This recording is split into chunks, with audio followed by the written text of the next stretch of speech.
Hey, how you guys doing? It's the producer from Brothers Comics. Welcome to the Marvel Hacks. It's a reboot, y'all. It's season one, episode 0. We are on the road to the Thunderbolts, and we'll talk about that in a minute. On the line tonight, it's the two-man crew. It's Brother Beavis. What's happening, man? Hey, what's up? It just hit me. You missed opportunity. It could be Marvel Hacks Reborn. Oh, yeah. Oh my God. Yeah, we need to go back and New record. creative team. Yes, that's right. Yes, we are going to talk a lot of 90s comic books today, events. A couple of them really not that great. But we're going to get into that because the reason for this season is the Thunderbolts are going to be coming out at San Diego Comic-Con. Marvel or the MCU announced upcoming movies, and stuck there in phase 5 for September of 2024 is the Thunderbolts. Now we know it's going to look a lot different than the team, that we think is going to be there. Like, I don't think any of those folks are going to be there. I'm going to pull up on the screen here this particular team. Like, I don't think we're going to see any of this. Well, I guess Zemo is in the MCU, right? Yeah, I think he might be the only one that's active. But there's like a second era of Thunderbolts when it was like Norman Osborn's team, and I don't know who was even in that. So yeah, and as we're getting on the road to the Thunderbolts, and we're gonna go through this is gonna be the first 12 issues or so, and how that book came about and the reveal and all those types of things, spoiling something that's almost 20 years old. But the biggest part of that, or one of the biggest parts of that whole thing, is that they're getting a freaking movie. Like that, not a TV show. You would have probably thought that it would be a Disney Plus. It's really surprising me that the Thunderbolts is getting a movie. yeah, and they've talked. There's been this Vanessa Facchina Vantina, whatever her name is, forming her team of ne'er-do-wells, and there's been this rumblings of either they got the people for Young Avengers or Dark Avengers or Thunderbolts, and so if they're going to like steer some people in that direction, I'd rather see it under the Thunderbolts umbrella than particularly Young Avengers. I don't think anyone needs to see. But maybe it's just because like there are no Avengers anymore. Maybe that's how the Thunderbolts come about. Just so we need a team. So they've got some Thunderbolt level candidates that are masquerading as Avengers right now. So. That's for sure. And the road to Thunderbolts from 1996, the original one, is started actually in the X-Men. But the reason that it started in the X-Men is because 90s comic books suck, y'all. Now, Brother Beavis gave me crack in 1995, I think, when the Age of Apocalypse came out. That's when I got back on the pipe.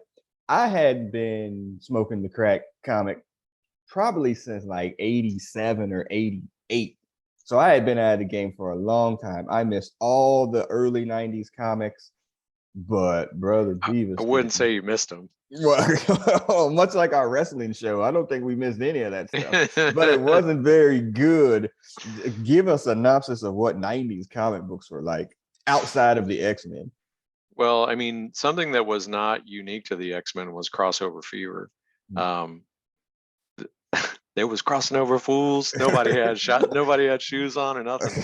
No, it was like everything was an event, everything was a crossover. And so then they would blow everything on like a mini series that was always like confusing with a big reveal and then like whatever. But then you would be subjected to like just the next however long, 6 months or 12 months of just filler. And usually filler teams, both creative and whoever. So it wasn't good. Like it was just the books just became about events was one part of it. And then I had forgotten the degree to which, like, I don't think X-Men was ever this bad in this regard, but the character designs. Oh yeah, there's some pretty awful Avengers designs in this. Yes. And the funny part is like, if you didn't know better, you would think that the Avengers was like the strongest title of all time. Basically the lead of the comic book industry or whatever. That is not the case. That was what they had left, and turn lead into gold or something crazy. Because these these characters are not great. So I don't know if you want me to go farther than that, but I was like trying to figure out like where were these books, and because I never really read Fantastic Four. I know that's like a Blasphemy. landmark title, and Yeah. we wouldn't have Marvel Comics without them, but it's never really been something I've been into. So the main storyline, which I was familiar with, but I didn't know exactly what was going on, was Reed was dead for an extended period.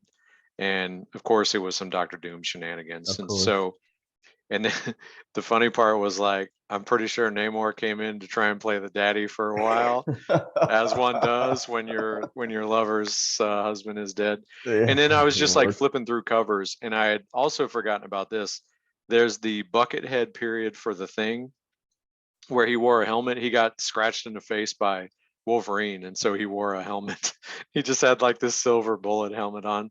But the Oh my funny thing too God. of just like flipping through it is like they had there's more people than you think have probably been in the Fantastic Four or been Oh considered the yeah. Fantastic Four, and not just like that kind of the cool one, the Ghost Rider, Wolverine, Hulk.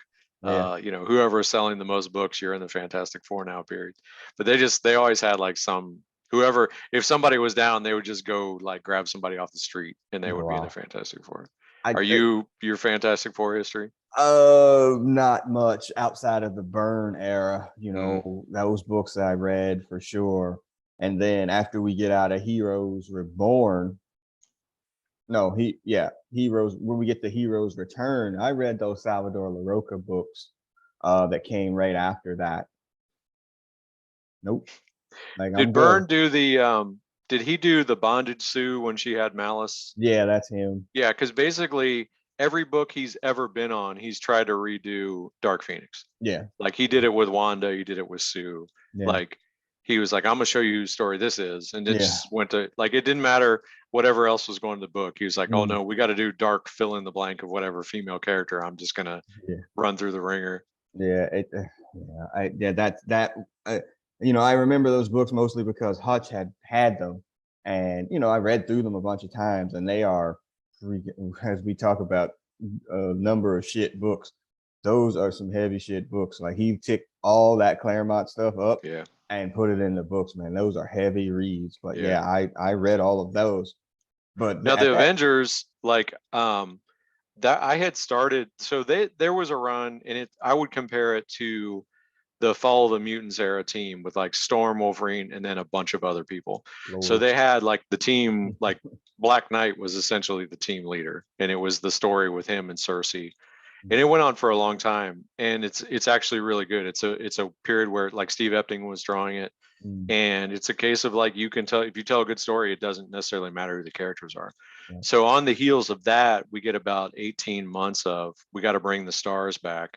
mm, I think they snuck in, it was the Crossing story where Tony Stark was the villain, and they mm, ended up replacing him with teenage Tony Stark, and Wasp got turned into like an actual half Wasp mutant thing, which is we pick up in this story. And I wow, was just like thumbing through those, and it's just like they bring back the characters. This is the rock star Thor period where he couldn't, a shirt couldn't contain him, so he just yes, was walking around with that no shirt, comes up whatever. later in my Yeah, notes. but Yeah, yes, their costumes very much 90s. yeah, they're super trash. I mean, and then they even made a terrible cartoon, Avengers Oh yeah, cartoon, out of yeah, those trashy yeah. uniforms and teams as well.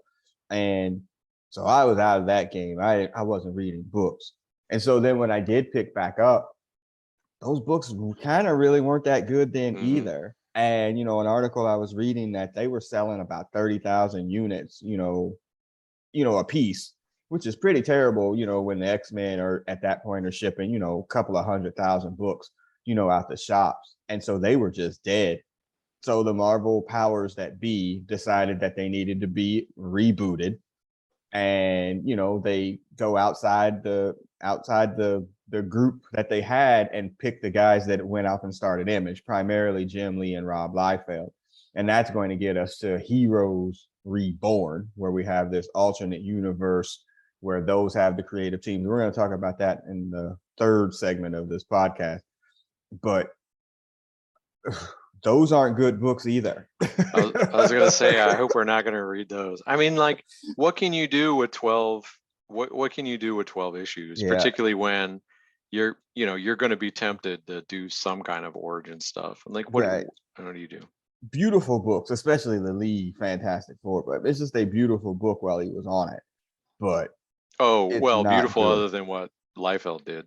Yeah, well, we're gonna get to that later too. So but before we can get to Heroes Reborn or Heroes Return, we have to get to how that point happened. They got to die first. They gotta die first. Yeah, they got to get through their Jesus moment here. So you can't get to that point. So before they can hotshot the books, wrestling term, fuck Hulk Hogan, they're gonna attach him to the hottest book ever and teamed out there, which is the X-Men. All right. So again, shipping a whole bunch of books at that particular time. Hottest team. This is what, 4 years after the reboot. The books are being done, I think, by Kubert and Joey Mad, which, I mean, the art is amazing on these books. Scott Lobdell is writing the books. He's doing his best Claremont, I would say, at this particular time. I mean, this is when I was on the crack, and I could definitely, I was definitely buying, pretty much every single X-Men title, and I'm assuming you were in that same boat. Oh, yeah. Yeah, I was buying a lot now. This was like, yeah, it's hard to not look back and be like, there was never anything good. Why did you buy? I don't know if I just kept buying more and more stuff, hoping to find something good. Or it's a heavy bag and board era, heavy long box era. Like, this is like, they should have never gave Brother Beavis money. That's what it comes down to. All right. So we're going to get into part 2 of that, where we're going to jump into Onslaught, because that is the story. So we're going to take a little break, and then we'll come right back.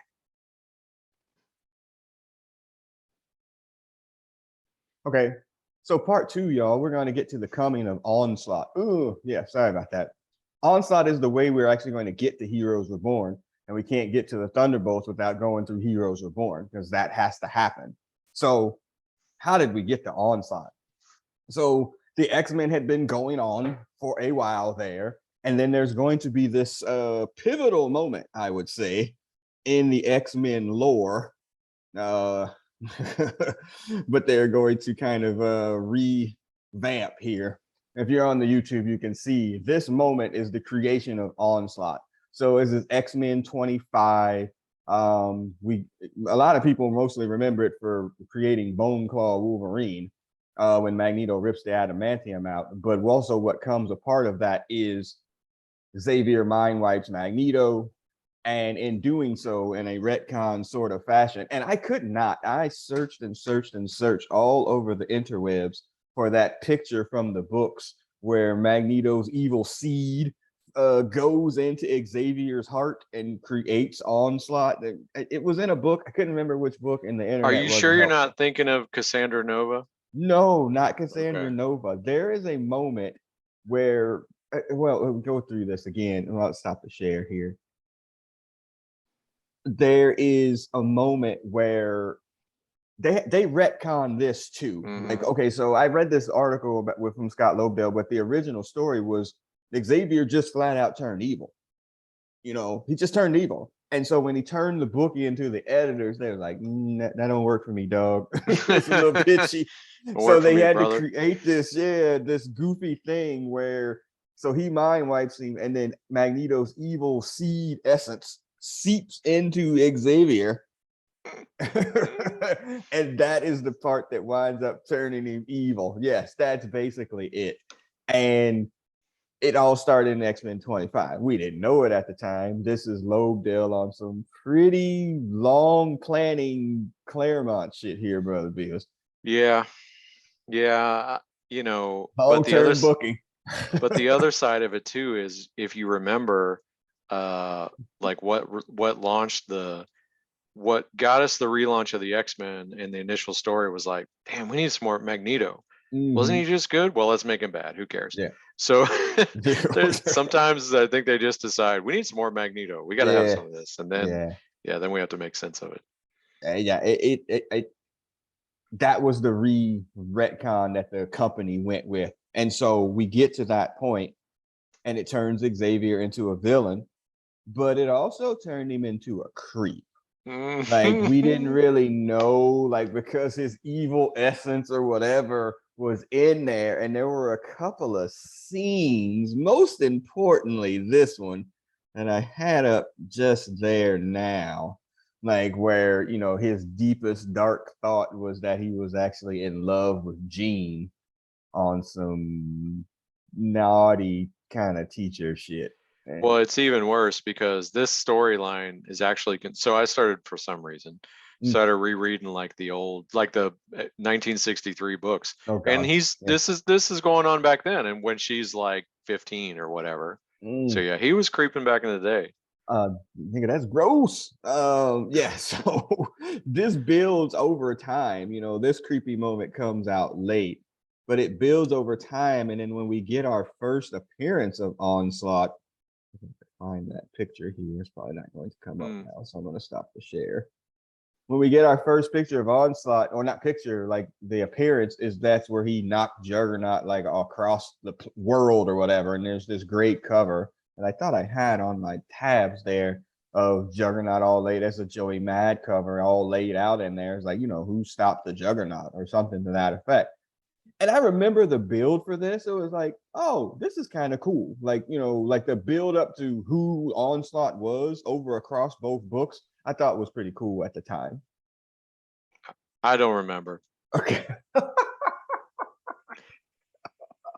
There was another, and maybe you're getting to this, but there was the other thing I didn't remember was this was the payoff to the Traitor story. Yeah, you're about to no get idea. there. Yes, for sure. Yeah, this was that particular moment here. It's got to be in my notes, right? Yes, the betrayal, where the book opens up on the front end of that particular Onslaught thing on the first part of that. Oh, here's my cover of Juggernaut all laid out. That's a great cover. Yeah, that's just a great cover. Jug's abs though. That's a 36 pack, I think. That's like amazing abs there. There's a lot of muscles on this page. There's a lot going on there. But one of the other Psylocke's shoulders, jeez. Yeah, pull up day. Yeah, she's doing well for herself. So if we can go back to that, not this particular tab, there is a moment here where here it is, the X-Men Traitor moment. Not that one. There we go. Yes, betrayed by one of our own, that had come up for the longest time, and then Gambit had been blamed for it, and that was a story that carried over even into the X-Men, the animated series. They made a cartoon out of it. Yep, he was the traitor, and your future ends now. Yeah, so it was a long time coming, and all of us had thought that it was Gambit because that's what they had done and teased for the longest time. But it turns out it wasn't. I knew he was innocent. Xavier, yes, of course. Turned out to be Xavier as the traitor, as his evil seed essence with Magneto finally gets the best of him, and he turns on his team. And I read some of the article, whatever. The first time that he ever said "to me, my X-Men" was in Onslaught. Huh. Like that's what he calls him to, like he's in the chair. That can't be right. I'm telling you what I read. Now, Abe Lincoln told me everything you read on the internet is true.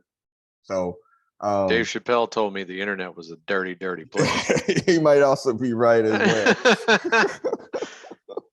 But yeah, it's because he calls them to like the office or whatever, and he reveals himself, destroys them all, and that was the front end of that book. There's some Hitchcock stuff going on in that too, because like Jean knows because he's already creeped on her. That's right, and she's like, she cuts Cyclops off from their rapport. Yeah, there's a great because she goes like shopping or whatever, and he like confronts her, or like as Onslaught confronts her or whatever. Yeah, I remember that too. So yeah. The other thing I forgot was Dark Beast was in this. Oh, was it? That's right. Yeah. I get because of the end of this where they bring freaking Apocalypse back and he says Age of Apocalypse. I'm like, wait, which one came first? Just which events? Then they all run together for the most part. But so Xavier goes nuts, beats the shit out of the X-Men. He's about to, start his new world or whatever. And then guess what happens? Guess who finally answers the phone call when the world is about to be destroyed? Finally. It's running Fantastic theme that we've Four. had. Yeah, a running theme we've had on every version of this podcast. Oh, the X-Men are in trouble. Fuck Hey, 'em. can y'all help us out? Fuck them kids. Exactly. It's amazing how never that they show up. But for this one time, they are going to show up. And that leads us to this Dun, dun, X-Men dun. Onslaught moment here, where we get this particular cover. Nope. There we go. There's our cover where we have, and it's really kind of a reprint of the beginning of that, where it was just the X-Men fighting Onslaught. And now we have all of the heroes. What do you think of this cover? It's a little, the proportions and swooping and whatnot, but it's pretty sweet. There's some pretty awesome pictures in this. Yeah. But yeah, the problem that, and this is a recurring problem, is they always do these supersized books, and so you get fantastic art, and then you get filler. Yeah, you get pages we shouldn't have to pay for, because like we get free comic book day quality pages in the middle of our $7 multicolor variant book. So yeah, there are parts of it that are great. Yeah, there's parts of it that look like proofs of the book that they intended to draw. And so this is Lobdell and Adam Kubert, it says June 5th of 96. So yeah, this is right at the start of my crack addiction. So I'm sure I was down with this. I remember reading it fairly much at the same time. Like, I know you say you forgot some of this. I remember reading this. But as we're going to get into the book here momentarily. The differences in Kubert faces is outstanding here.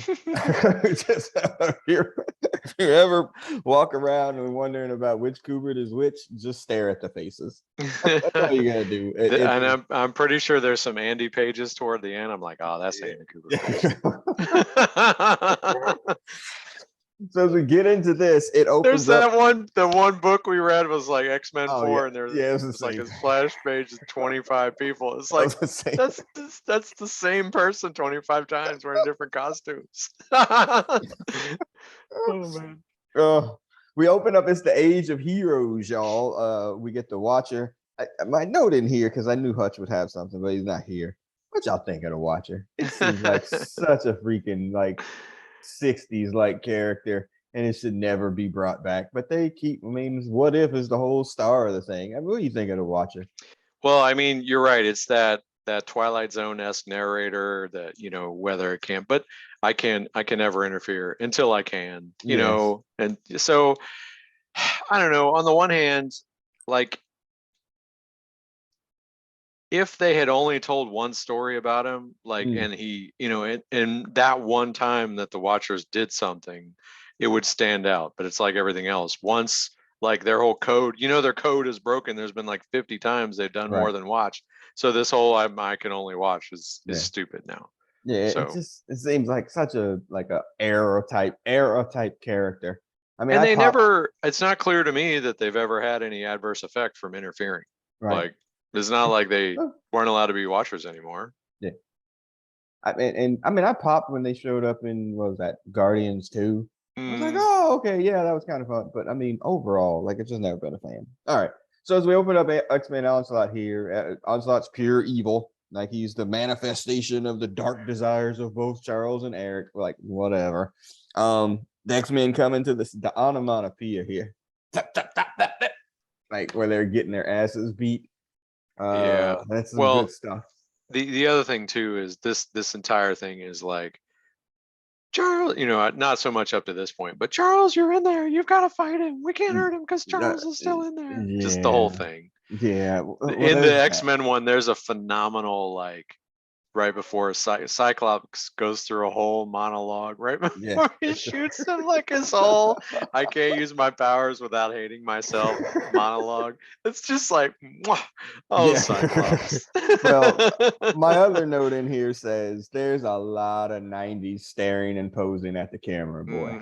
Oh my goodness. There's just so much staring at the camera. And then we have Joseph. My note in here, Brother Beaver, says Joseph's backstory is a Wikipedia nightmare. I read that shit and I'm like, what Yeah. in the world? Not only that, it was confusing when we were reading the books, but after we stopped, if you go back and read that shit where he allegedly came, not allegedly, he came back.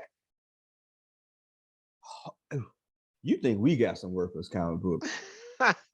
The people that read them shits after us, they got some extremely worthless comic books. Joseph's a terrible character. Like, oh yeah, And we gotta get Magneto back. yeah, it's straight up like we can't have X-Men without Magneto. We gotta have Magneto. Yeah, but we mind wiped him. And Clone? so Twin brother? We better go with clone. I don't think we can sell that one. Yeah, also. And then another 90s era thing is we have Bone Claw, Do-Rag Wolverine. Oh, Savage Do-Rag Wolverine. horrible. Horrible. So stupid. Yes. And then they extended the we can't give him his adamantium back for years, man. It was the worst. Like, just give it back. It was Sabretooth got the adamantium before he got it back. It was just a hot mess. And there's a scene where they like give him some offense, and I'm like, come on. Oh, yeah. Yeah, I have that, I think, in my note as well. Come on. He's raking his bones again. Just come on. Come on. Yeah, against a pure inner thing of energy. So yeah, I mean, I'm kind of going through a lot of the book here. I didn't remember that he had Magneto's powers also.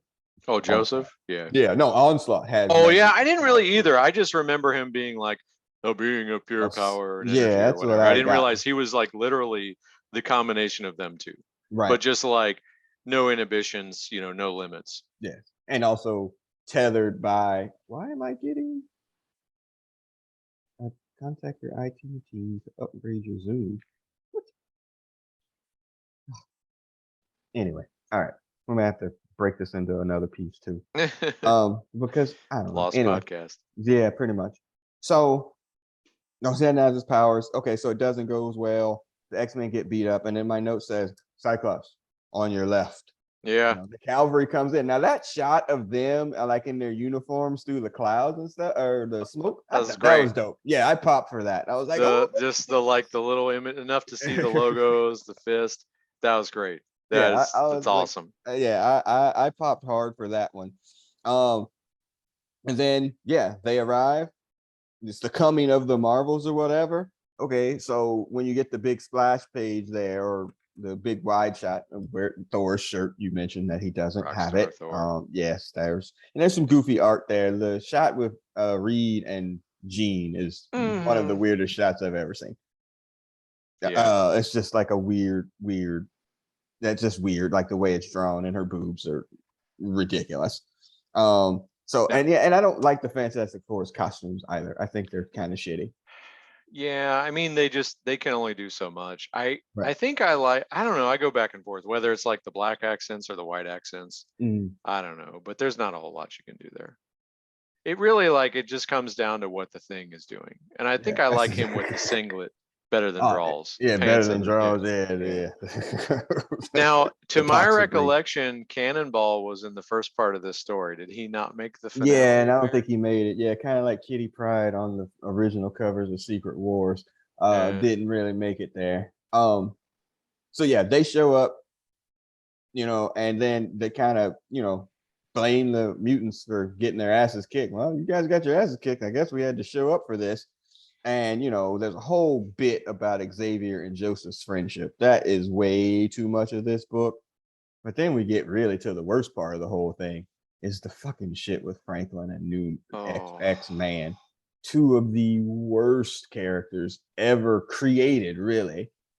Nate Gray is one of the worst. Like, if Cable didn't have the virus or whatever, this would be him. Yeah, what if Cable was just like Cable except a teenager and more powerful? But just as powerful. Yeah, but super powerful. Yeah, one of the worst things that ever happened out of part of Age of Apocalypse. That was just absolutely the worst. Like, why did we brought over him and Dark Beast? And I think a couple of maybe the Horsemen of Apocalypse, but just awful. Yeah, there's Dark Beast, Nate. There was 4 of them. Sugar Man. Yeah, and I Right. think Holocaust maybe. Yeah, I mean, no one suffers from the fact that nobody ages in comics more so than Franklin Richards Yeah. because they locked him in at possibly the most annoying age. The whole Uncle Ben business, his Yeah. inability to properly enunciate, and Yes. just his giant eyes and hopeless optimism is just awful, Awful. awful, awful, awful. And we now know he's a cultural appropriator, and I think he's lost his powers. I don't So think. Yeah, I don't think he's a mutant anymore. Yeah, it's bad. wannabe mutant. And Yeah. then yeah, you're right, Nate Gray. Yeah. That Awful. was one of the. I think that was probably the point where I started to realize the error of my ways. That not every book needed to be collected, and that there wasn't going to ever be a good story in that book, and there would be no loss of enjoyment in any other book that I read Yeah. by not continuing to read that book. This is also potentially like, oh man, we could make image heroes too. Why not? We could do that. What the fuck? We could make an image hero that makes absolutely no sense. That's super powerful and whatever. It looks like a teenager. Absolutely, we could do that. Yeah, it didn't work. It's awful. But they're gonna fight together, hurrah! Against Onslaught or whatever, and then it's more comic book fights. Well, More then posing. immediately after that, we get our first major art shift, or maybe right in Oh that yeah, shift. for But yeah. sure. And then, but is Iron Man wearing the Hulk Buster? Well, Because again, I think he's this was all Kid blowed Iron up. Man. So yeah. Oh, okay, he's all blued up there. Lots of staring, and then they Oh, come. it's interesting you would say that. So the other thing Marvel has led us to believe is that Iron Man is the most important Avenger. Yes. Also, not ever the case. Yeah. In comics. Yes. Never. Yeah. Yes, that's some MCU. Go read West reworking. Coast Avengers and find out what a marginal character he Oh is. Lord.